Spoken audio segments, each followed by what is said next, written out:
Donc, lorsqu'on met sur pied une stratégie marketing, on a un objectif lointain qui est de vendre quelque chose. Si on prend le cas du président Samuel Eto'o-Fils, la stratégie marketing du président Samuel Eto'o, le produit qu'on vendait, c'était quoi? Qu'est-ce qu'on devait vendre à la fin? Non. Non, ça c'est, je dis, quand il voulait, avant qu'il ne soit président de la FECAFOOT, il a comment? Qu'est-ce qu'on voulait vendre? Le produit qu'on devait vendre, quand il devait savoir comment à la fin que sa stratégie marketing a marché. Avant qu'il ne soit président de la FECAFOOT, comment il pouvait savoir si sa stratégie a marché? Quand on l'a voté, pourquoi vous cherchez, pourquoi vous hésitez? Avant qu'il ne soit président de la FECAFOOT, pour savoir que sa stratégie marketing a marché, il faut qu'il soit président. Que les gens le portent à la tête du truc. Il faut qu'on le vote. Mais maintenant, il a décidé, on parle maintenant de stratégie, c'est la partie off de ce que les gens ne voient pas. La stratégie marketing, c'est ce que les autres ne voient pas. C'est ce qu'on a pris le fameux exemple tout à l'heure avec les bébés. Comment on fabrique le bébé et comment les gens se rendent compte après qu'on a réussi à faire un bébé. OK? Donc, avec le cas du président Samuel Eto'o, qu'est-ce qui s'est passé? Les gars sont restés dans leur chambre. Ils ont cogité et ils ont dit, OK, pour commencer ta campagne à la FECAFOOT, il faut que tu ailles au Grand Nord. Pourquoi il a fallu qu'il aille au Grand Nord dans un premier temps? Certaines langues, lui-même, dit que non, le Grand Nord fait partie, ça fait partie des régions du Cameroun, donc il aurait pu aller n'importe où. Mais certaines personnes plus averties pensent que il y a un ancien président de la FECAFOOT qui était du Grand Nord et qui aujourd'hui est en prison. Et les gens pensent que du moins, le commun des mortels a tendance à penser que Samuel Eto'o a sa main dedans. Ça veut simplement dire qu'il y a une partie du Grand Nord qui, je mets les guillemets, pourrait le détester. Et donc, lorsqu'il commence sa campagne, il faut que j'aille leur dire, les gars, nous sommes ensemble. Et le fait d'aller commencer par là, on connaît tous ce qu'on dit. Ça veut dire qu'on va comprendre que tu as de l'estime pour moi. Que tu as, pour commencer n'importe quoi, tu es venu comme qui dirait prendre la bénédiction chez moi. Donc les gens s'asseyent dans leur chambre, ils réfléchissent. Ils disent que bon, allons gérer cette partie de la population si commençons par là. Et il y a des gens intelligents qui ont dit, mais celui-là fait quoi? Est-ce que c'est les lamidos et les machins qui votent?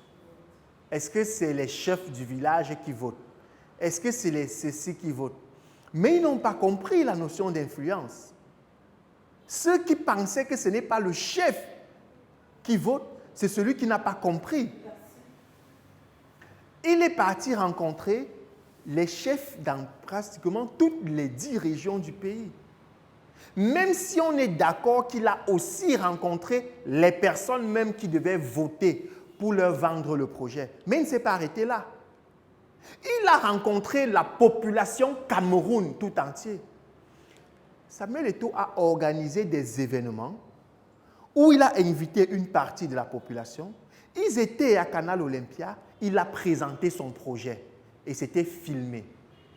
Et il a pris une tranche horaire dans un espace de télé où on nous a encore, pour la partie de la population qui n'était pas susceptible, qui n'était pas possible pour elle d'arriver à Canal Olympia, on nous a présenté ça à la télé où il nous vendait son projet. On est dans la stratégie marketing. Qu'est-ce que ce monsieur réussit à faire? Il touche les électeurs, il touche les personnes qui ont une influence sur les électeurs, notamment les chefs. Il touche la population. Et je vais donc maintenant vous expliquer. Ceux qui ont dit qu'il n'a pas fait quoi, il organise les trucs télé, il présente son projet. Est-ce que c'est la population qui vote? Est-ce que c'est les chefs qui votent? C'est parce qu'ils n'avaient pas compris. Je vais donc vous expliquer. Imagine que ton père soit électeur, ok? et que Samuel Eto'o présente son projet de campagne à la télé, et que toi-même, quand tu écoutes son projet de campagne, tu dis mince, le gars vient sauver le pays. Et que demain, tu découvres que ton père a voté son adversaire. Même la conscience de... Tu vas lui demander que papa, dis-moi un peu, quand tu votais, tu t'es appuyé sur quoi pour voter? Ça veut dire qu'il est en train de toucher, même sur le plan psychologique, ces gens. Que si dans un coin de ta tête, tu avais l'intention de voter pour le camp adverse, même la population va te demander dans la rue que tu l'as voté pourquoi. Qu'est-ce que tu seras capable de dire? Et au moment où tu vas...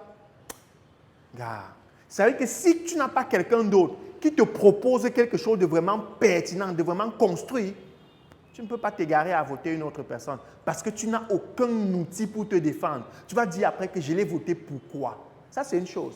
Donc ça, c'est qu'il joue sur la partie de ta conscience.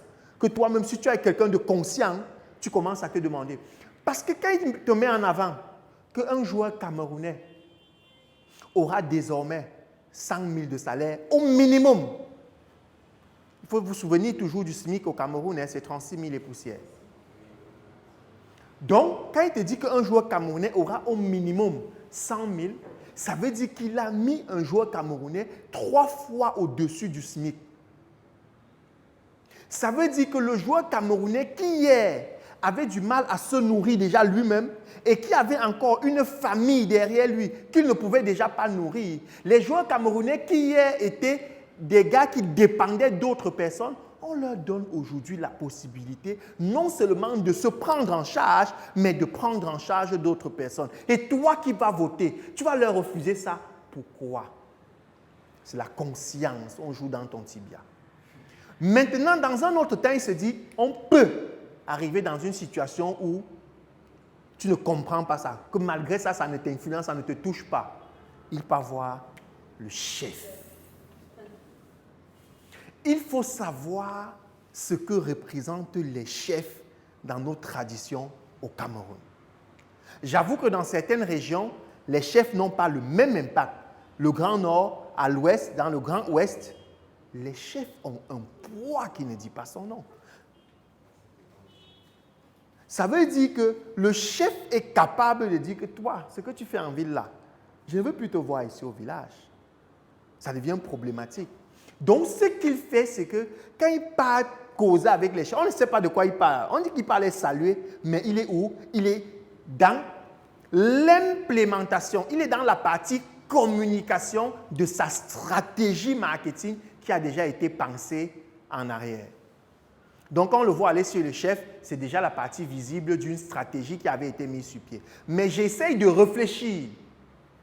Quelles étaient les idées derrière toutes les différentes sorties? Pour que vous aussi, vous ne vous laissiez plus seulement instrumentaliser par ceux qui vont dire « Mais ils parlent même à la jeunesse, pourquoi? Est-ce que la jeunesse vote ?»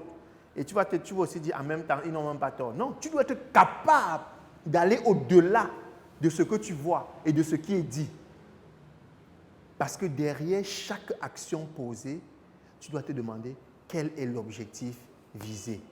Même si toi, tu ne vois pas, l'équipe marketing qui est derrière connaît quel est l'objectif visé. Est-ce qu'on se comprend? Donc maintenant, notre objectif, c'est comment mettre sur pied une stratégie marketing. Je vous ai expliqué un peu la stratégie marketing qui a porté le président Samuel, du moins un pan de la stratégie qui a porté le président Samuel Eto'o à la tête de la FECAFOOT. Mais maintenant, il faudrait qu'on comprenne pourquoi le président Samuel Eto'o décide d'aller voir les chefs. Il a posé la première action d'une stratégie marketing qui est l'étude de l'environnement.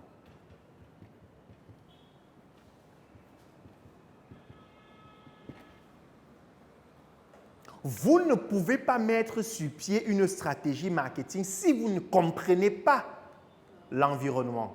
Et dans la notion d'étude de l'environnement, il a donc utilisé une technique d'analyse qu'on va utiliser tout de suite, la méthode qu'on vous donne tous à l'école maternelle, la méthode SWOT.